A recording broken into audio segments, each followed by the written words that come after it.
Guys, what's going on? Summer Del Piso back once again with yet another video. I haven't recorded in a minute because the last week was just a deep freeze. You know, as you guys know, for the people that know me from this channel, you know I'm in New York. It's cold as hell. We're in the winter season. It kind of sucks.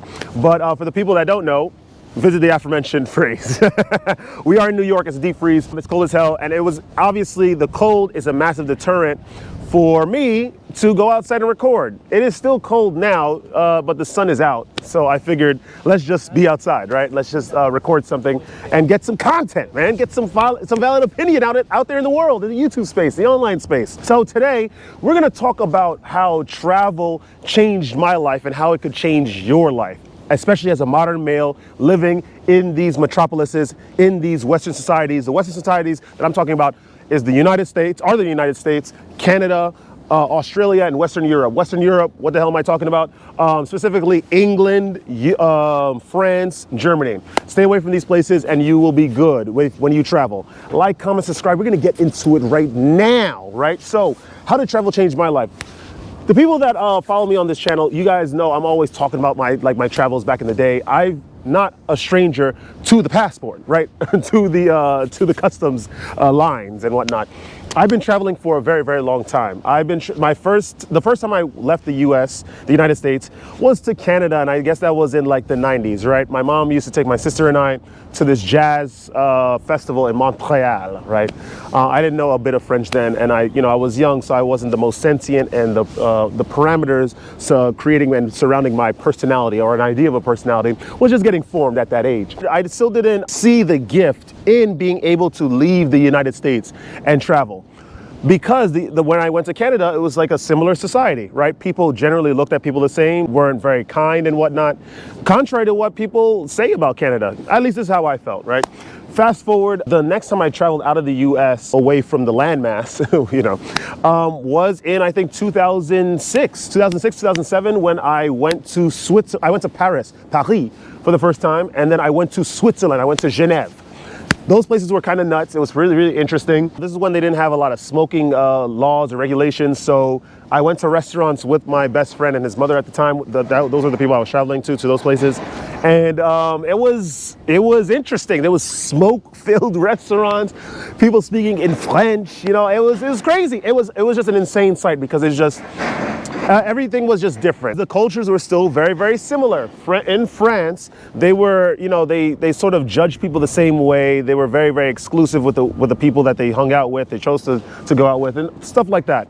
But I still enjoyed it because it was a new site, and so on and so forth. Years passed. Then I went back to Paris. I went to Nice. I went to Saint-Tropez. I went to Bordeaux, Lyon. I did a lot of places in France.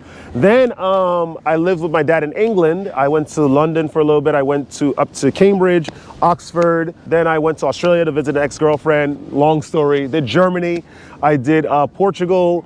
I did a lot of places. But the thing is, I didn't really feel as if these places were very different from the United States, because a lot of these places had the same types of people. Like, they're very, very exclusive with the people that they hung out with. They spoke a certain way.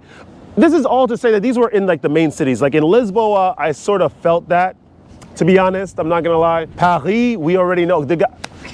Anyone that's heard about Paris or like seen Paris on Instagram, these guys are selective as hell. They're the same, they act the same way as the people here. Generally, all the metropolises in Western Europe are all like very, very, they're liberal, quote unquote, under the guise of inclusivity. But if you look a certain way, you're not part of the crew. They're not going to say hi to you. That's the myth of liberalism. Anyway, it was only until in 2022 when I was forced to take a vacation from my job. I worked this restaurant for 3 years. It was really cool. It was this burger spot. It made a lot of money. I was working full time. I was a server. I was a cashier as well. This guy, the person that I worked for, I asked for raises. He barely gave me any raises, even though I held down the restaurant a lot. For people in the hospitality industry, we know that that's a thing. Right? To get a raise to your hourly wage or anything, you're like pulling teeth, and it's almost impossible to do. These guys are going to drain you, and no matter how busy a day was or a night was or a shift was, the next day, all of that stuff is forgotten, and you just go on with your daily tasks and responsibilities. It was only until I was forced to take a vacation, and I was like, okay, fine, I'll go to Portugal, I'll go see my mom, I'll go to England, right? I'll go see my dad, because before that, I haven't been to England in like 5 years. And then I was like, I have more time for vacation. Where the hell am I gonna go? So I decided to go to Colombia. I decided to go to South America. We're not talking about like Columbia, North Carolina, or wherever it is here in the United States. I was scared as hell. Let me tell you that, because and that's what travel is going to do. Travel is going to make you guys very, very worried and nervous, because you have no idea what is on the other side. You are used to a set of tasks and responsibilities and duties. You wake up in whatever state you're from or wherever city you're from. You get your coffee, you get your tea, you make your breakfast or whatever you do in the morning, and then you do whatever you do after that first task in the morning, and then you move on and on and on and on, and then you're within like this sort of cycle, this perpetual paradigm of comfort, and you don't really explore much besides, okay, this is what's going on currently, right? I'm gonna check the dating app. Oh, I finally got a match after being on a dating app for 2 years. I'm gonna go out with this person. Oh, this person is just interested in hooking up, but I haven't had female attention in such a long time, so I'm gonna indulge in that. That is like the only change and distortion rather, to the perpetual paradigm that you call your routine, your daily routine. Travel is scary because it upheaves your life from all of that, and it puts you in a completely foreign, literally foreign environment, and you have to sort of fend for yourself. What am I gonna do this morning? What do they like to do here? I go to the gym usually back in the United States. Where can I find the gym here? Is it expensive? Or how's the gym culture here? I know if I try to talk to a certain type of people that look a certain way in the United States, they'll act towards me like this. What if I do that over here? Am I gonna have the same result? And then you slowly break out, and you're placed in almost as if you're in a perpetual fight or flight state. You are trying to figure out this new environment that you were plopped into. And that's how you could become your true self. You could learn a lot about your proclivities, your reflexive behaviors and emotions towards certain situations that you were never privy to before, because you lived in such a perpetual paradigm of consistent actions and behaviors. I didn't understand how deeply rooted I was in these behaviors, in these actions and habits back in the United States, back in 2022. I figured, okay, back then, I was on semen retention, so a little, right? But I was interested in dating. I didn't have a lot of good experiences, I'm gonna tell you. Like a lot of men in the United States. We're just having a horrible experience and a horrible time just dating here in the States, because you know how it is. And I just decided to accept that as a reality. I figured, okay, this is just the way it is here. And this is just the way it is, not even here, because I wasn't thinking about other options. I wasn't thinking about alternatives. Even though I had a history of travel, it was crazy. I figured this is just the way dating is, and I just need to accept it. Maybe I just need to get better, get my money up. I have to look at these red pill coaches on YouTube and learn about pickup lines and learn about a time frame in which to text a girl when I get her number, so I don't come off as too thirsty or too desperate or so on and so on. When I did the trip, I did Portugal. Portugal was fun. Very, very similar to the United States. There was, I remember when I went over there was this girl that I saw twice, this woman I saw twice, because I went to this brunch spot twice. I decided to talk to her on the second time. I asked her, what was it? Bom dia, como está você? And she looked at me like I was insane. Mind you, I mean, I was groomed and everything, so I thought that was a little strange. And then I asked her, how are you? Where are you from? She's like, why are you asking me where I'm from? I was just curious. You seem a little tanned in skin, so I figured maybe you're from Brazil or maybe somewhere outside of Lisboa, right? So she was like, yeah, I don't think I should tell you. I was like, oh, okay. Well, I don't know. I think maybe we could get to know each other I should have already taken the first cue to just leave, because she clearly she put up this huge force field, right? No, thank you. Walked away with the dog. I was like, oh, sheesh, I love Lisboa. Went to England. We had a similar couple situations there. I was, like I said, on and off of semen retention. But for the most part, I was retained because, nothing was going on. I spoke to a couple women over there, and we had the similar result. Not like, you are, I don't want to talk to you. I'm not even going to try to get to know you. Nothing like that. But it was more like, okay, we were able to get their contact information, but that was just the first level. and then nothing actually happened after that, right? So now the trip to Colombia was looming over my head, and I was just like, what's going on, man? What's up? I thought you were about to kick me out. No, man. Oh, okay, thank you, phew. Could breathe easy. So the trip to Colombia was looming over my head, and I'm just like, okay, why did I even go on this trip? Because of, I had just London and Portugal was still fun. It was still great traveling because I haven't traveled in such a long time. But the thing is, I was just very worried because it seemed like it was very, very difficult to meet people, right? It's just that people were just being very, very apprehensive about talking, and it just seemed like they had the same sentiments and behaviors and personalities as they had here in the United States. So I was just completely turned off by the entire thing until I was going on the plane to head to Bogota from London, from Heathrow. And there was this beautiful woman on the plane. It just seemed like it's very, very female focused, but I'm just telling you, I'm bringing up these examples just to show you how different the social interactions are outside of the United States and outside of Western Europe versus being in those places. I had my GoPro at the time, and I was recording something silly. I don't know what I was very excited. I was like, oh man, I can't wait to go to Colombia. I don't know anything about this place. I can barely speak the language. We're gonna see what happens. Hopefully I don't get robbed, this and that, all these general apprehensions that people will have, going to Colombia for the first time. And this woman was incredibly beautiful. She came up to me and started talking to me, which was, I was a little apprehensive and I had a little bit of trepidation going all out because, that never happens unless there is a scam in play or anything. But we found out that she worked for the military. She was a translator for the military, I believe. She's actually Peruvian, and she goes to London occasionally, and she's based out of Peru. And I was like, wow, this is interesting. And she helped me check in my stuff to go from Bogota to Medellin, and she gave me her contact information and said, "Come, when you're in Peru, come stay with me." That was the one experience that opened me up completely to Colombia, and the rest is history. I was originally supposed to go to Colombia or stay there for 11 days. I ended up staying there for 3 months because the place not only was it was inexpensive, of course, when you have the American dollar, the US dollar, but the people were just very, very nice. They were inviting. I met a lot of people. They weren't so divided when it came to politics. Here in the United States, you would talk about politics, and God forbid you say like, President Trump is probably doing some good things for the United States. You get marginalized from your friend group, ostracized, you get stoned, you'll get sniped, you'll lose your job, you'll probably get a copyright strike somehow on your YouTube channel if you have one, all that stuff. I'm telling you. And it was very, very comfortable being in an environment where people actually wanted to get to know you. They actually spoke to you, and they didn't really judge you off the bat. Of course, listen, Colombians have their own proclivities and general behaviors and natures. They tend to be a very, very cliquish, right? They hang out with their groups.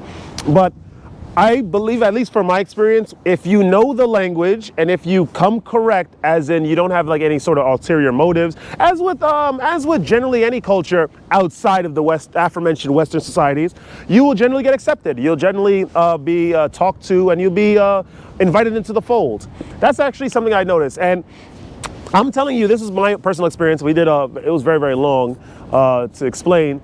But I'm telling you, traveling outside of the Western cultures, the United States, like I said, Canada, Western Europe, Australia, when you get out of these places, you're going to learn so much about yourself and learn so much about how humanity is actually supposed to be versus what you've been conditioned to believe remaining in these cultures. New York taught me a lot about spotting scams, learning about a lot of different people, because this is one of the most diverse places in the world. I believe London and Queens are having a little bout on who are the most diverse places in the world. But generally, New York is just really, we've gotten a wave of gentrification in New York. What is that? Why is that such a bad thing? Listen, when there were the whole in like South America, when they had a prevalent belief, once upon a time before colonialism, there was a prevalent belief of paganism, whatever they believed over in South America, and the different tribes, of course. And when there's an influx of the conquistadors, right, the Spanish, the Portuguese, then a lot of their religions, their ways of life were replaced by the conquering tribes, the conquering groups, the Spanish and the Portuguese, right, even the religion, right? So how is that related to gentrification? So gentrification, obviously, you know, things have changed now. People are not very generally into religion. They're sort of more materialistic now based on the conditioning that America, the United States and Western countries do to its inhabitants. They sort of make us godless and believe all just in material goods. I'm comparing gentrification to the colonizing of like South America, parts of Africa, so on and so on, the United States as well. So with gentrification, it is on a similar level. The thing is, of course, you know, they're not trying to indoctrinate you with religion, rather politics and ways that are against the personal individual's best self-interest. They invite things like not being concerned over the prices of things, not being concerned with the discarding of people, and the discarding, not only the discarding, but also the discovery of one's personal culture in lieu of accepting the general culture that is brought with gentrification, which is mostly of a materialistic nature. Right, you have to consume, make your voice sound like this, oh my God, in order to fit in and sort of be accepted for not only social groups and to raise your social status, but in order to actually get hired, get jobs and everything. Because a lot of these guys, they come in, they have their own private businesses, and then they hire a certain group, a certain type of person that fit the aforementioned criteria. This is the problem with gentrification, and not only that is that it's one type of person. It's only one type of individual that is responsible for gentrification. They come into the various cities like New York, and they're very, very tribalist. Okay, in Colombia, they tend to act very, very tribalist as well. Okay, right? Because that's, I mean, generally people tend to stick with who they know, what they know. But in Colombia, I've noticed, at least when I was living there, is that the moment you speak Spanish, the moment you come correct, you act interested, curious, they open up, and it's like you have never even had a gap of time without them. Here in like the aforementioned, the United States, New York especially, Western Europe, Australia, Canada, the people that are responsible for gentrification, they have like 10 identities. They act as if they're inclusive. Most of them are liberal. And, you know, liberalism is always about, you know, inclusivity, but they're not inclusive at all. And they generally have this sense of entitlement. For some reason, gentrification is synonymous with dogs and long leashes. I can't tell you, my neighborhood used to be undesirable, right, back in the day. And now it's one of the most expensive neighborhoods in the goddamn city. It's actually insane. And the people that are responsible for gentrification that have created those economic conditions in my neighborhood, they have no regard for the natives, the people that were originally here. They don't want to chat with them. They don't want to share opinions. They just stay in their little groups, and then they create their little businesses that are only funded by people that can afford those businesses, right? The goods and services in those businesses. And of course, the natives and the people that are the originals that seek to, for some idiotic reason, want to integrate with them, right? I also do understand that through travel, through mass immigration to places like Colombia, which is actually going through a gentrification issue right now. Because in Medellin, apparently that's been called the hot spot, naturally because it is hot 365 days of the year. And of course, the utilization of geo arbitrage from the Westerners that move over there with their currency versus the prices of goods and services in Colombia. Naturally, things have raised the prices and not the quality of life, but just the prices all around. And again, it is only one type of person that is responsible for this gentrification, for this destruction of societies. Same thing happened in London. When I used to live in London, it was cool. At the end of the day, it was cool. Everyone like shared their taste in music. Everything I am, I'm gonna say, was partly due to my little stint living in London. Once upon a time, South London was not the place to be. It was ghetto, it was rough, but it was, you know, it was just dangerous, right? That's what they said. I thought Peckham was all right. I thought Deptford was all right.